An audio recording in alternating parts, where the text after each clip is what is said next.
Welcome to The Explainer, coming to you from our studios in Madrid. Today, we're digging into a really provocative article from DTP News. It's penned by its editor-in-chief, Juan Manuel Ledesma, who you might know as a photographer, journalist, and war correspondent. And it asks a question that could completely change how we think about power. So right off the bat, the article hits us with this pretty startling idea. It's basically saying that the old rules are out the window. The foundation of power isn't about traditional institutions anymore.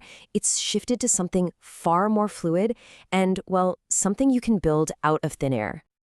And that brings us to this wild question at the heart of the whole piece. I mean, it sounds almost like a joke, right? But as we're about to see, the logic behind it is actually disturbingly solid. Okay, so let's really get into this. What does this new kind of power even look like? Turns out it's not a battle for territory. It's a battle for reality itself. And this is really the key point. The argument is that we've moved beyond an era where power is just about having the biggest army or winning an election. Today, real power is the ability to write the story that everybody else believes is true. It's a massive shift in how the world operates. So to really understand how this works in the real world, the article zeroes in on a powerful and very recent case study that really forms the backbone of its argument: the situation in Venezuela. You probably remember this. Juan Guaido, standing in a public square, just declares himself president. Now, he didn't control a single government building, not one. And yet, for a huge part of the international community, he was the president.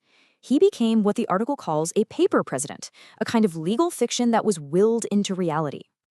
Now, this is where it gets really fascinating. How was this reality actually built? It wasn't through votes, and it wasn't through military force. It was constructed piece by piece from outside support, from the United States and the European Union, plus a ton of funding, control over foreign assets, and maybe most importantly, a non-stop media narrative that treated his presidency as a fact.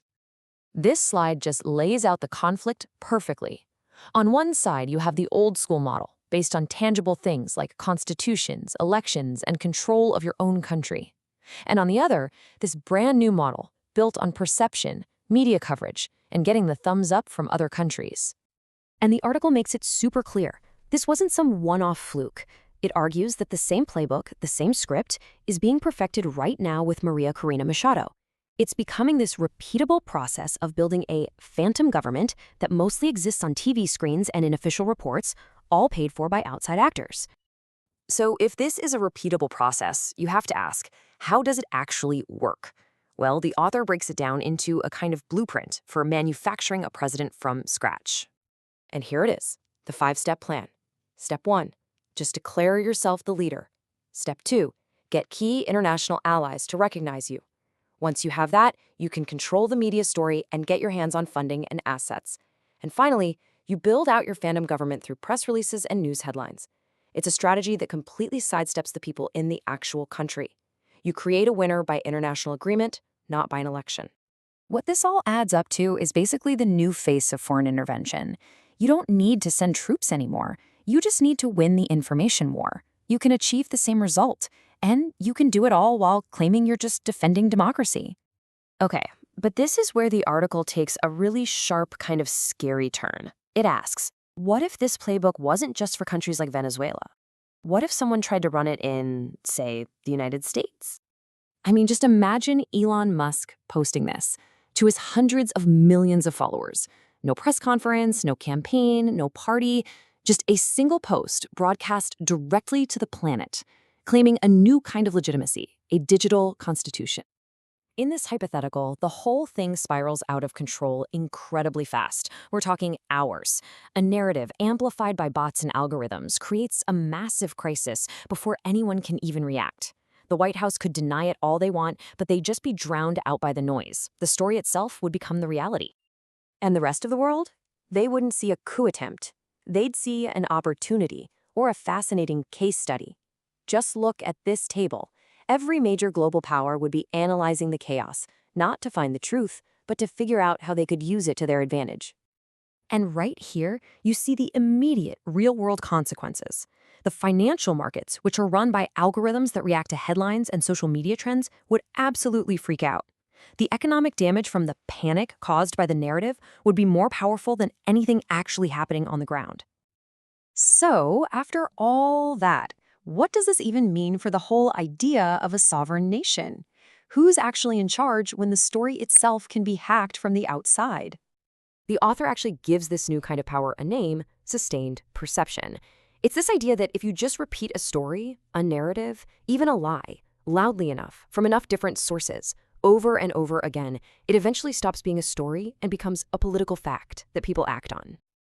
And this is why we have to keep coming back to Venezuela.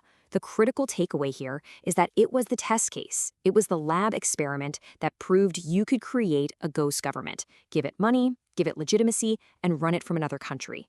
And if it worked there, well, it means the very source of political power is shifting under our feet.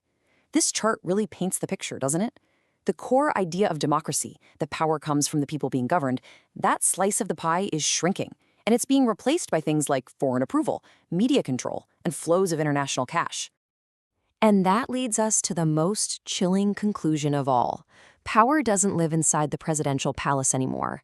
It lives in the ability to convince the global audience that you deserve to be in that palace, whether you actually earned it through any traditional means or not.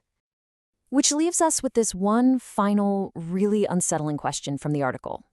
If the story of your country, your reality, can be rewritten by people outside your borders with enough cash and media power, are you really a sovereign nation at all?